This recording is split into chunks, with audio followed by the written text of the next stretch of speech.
So this topic is about the metal properties. So how we can define the metals? Basically, this topic explains the physical and chemical properties of metal in a simple and easy way. Metals play a very important role in our daily life, from the building we live in the devices we use. So understanding their properties help us why the metals are used for specific purpose, such as construction, electricity, transportation, and manufacturing. Now the question is, what are metals? Basically, metals are a group of elements that are widely used because of their strength, durability, and the useful properties. They are usually shiny in appearance and can last for a long time without breaking. Metals are found naturally in the earth crust in the form of the ores. So these ores are prescribed to extract the pure metals. The common example of metals include the iron, copper, aluminium, gold, and silver, each of which has special uses. So there's the importance of the metals in the daily life. For example, the role of metals in modern society, the use of metals in home, transportation, and industry, the importance of metals in teaching and the development. So there is the positions of metals in the periodic table. For example, in the periodic tables, metals are mainly found on the left side and in the center. This includes alkali metals, alkaline earth metals, and transitions metals. So metals make up the largest group of element in the periodic table. Their positions show that they have easily lost the electron, which explain many of their chemical properties. The general characteristics of metals are metals share some common characteristics. They usually have a shiny surface, are strong, and can be shaped easily. Most metals are solid at room temperature except mercury, which is the liquid. So metals generally have the high melting points and can be conduct heat and electricity well, making them very useful in industry and daily life. There is certain types of the properties of metals, like the purpose or the properties of metals are divided into two main types: physical property and the chemical properties.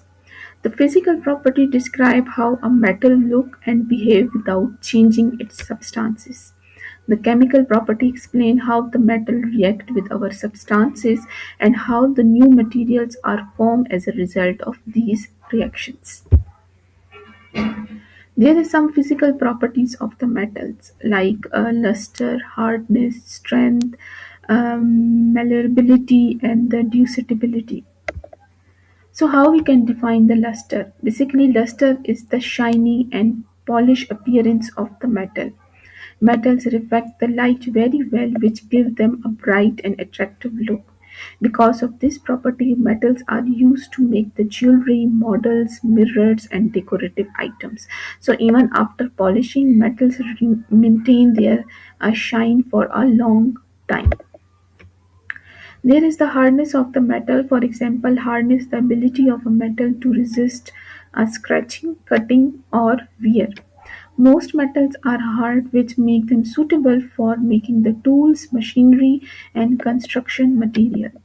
Iron and steels are good examples of hard material that are used to make the equipment, building, and the vehicles. So the strength refer to the ability of the metal to support the heavy loads without breaking or bending easily. Strong metals are useful in construction work such as the building, bridge, railway tracks, and the heavy machinery. So this property ensures that safety and durability in the large structure.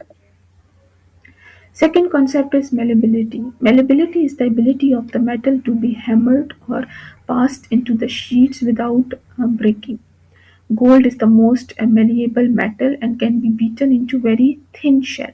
So aluminium is also highly malleable and is commonly used in packaging material, roof, and for the construction. Ductility. Basically, ductility is the ability of the metal to be drawn into thin wires. Metals with high ductility can be stretched without the breaking. So, copper is an excellent example and is widely used for electrical wiring. This property allows metal to be bent and shaped easily. So, this is the sum of the properties of the metals which are explained very well. So some chemical properties of the metal, such as the reaction with oxygen, reaction with water, reaction with acids, reactions with other salts, and the corrosion. So now we define reaction with oxygen. Most metals react with oxygen present on the airs to form the metal oxide. For example, iron react with oxygen and moisture to form the rust. Some metals like gold and platinum are very unreactive and do not react easily with oxygen, which keep them shiny for a long time. There is also the reaction with the water. For example, some metals react with the water to form the metal hydroxide or the metal oxide or release the hydrogen gas. So the highly reactive metals such as the sodium and the potassium react very quickly and violently with other cold water. Metal like calcium react less vigorously while magnesium react slowly with hot water or the steam. There is some less reactive metals such as the iron react only with the steam, and metal like copper, silver and gold do not react with water at all under normal condition. This reaction shows that the reactivity of metal and help in understanding the corrosion, safety, precaution and industrial process. There is the action of steam on metals. The reaction with the acids. For example, most metals react with acids to form a metal salt and release the hydrogen gas.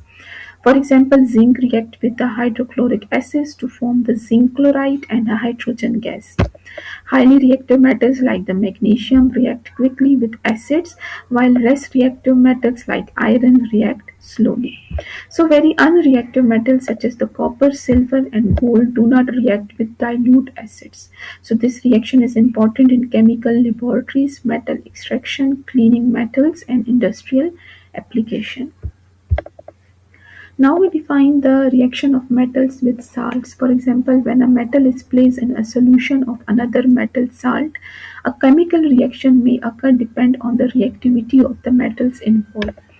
If the metal added is more reactive, it will displace the less reactive metal from its salt solution. This type of reaction is called a displacement reaction. For example, when a strip of zinc is placed in a copper salt solution, the zinc displaces copper from the solution, forming zinc sulfate and leaving the copper metal behind. However, if a less reactive metal is added to the salt solution of a more reactive metals, no reaction take place. So this behavior is explained by the reactivity series of metals which arrange metals from most reactive to less reactive.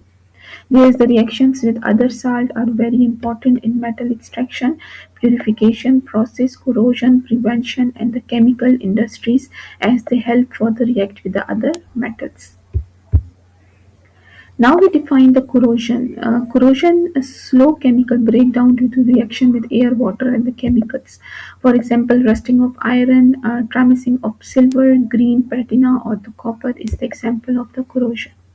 There is some prevention methods like painting or coating with protective layers, alloying, for example, stainless steel, and galvanization, for example, coating iron with the zinc.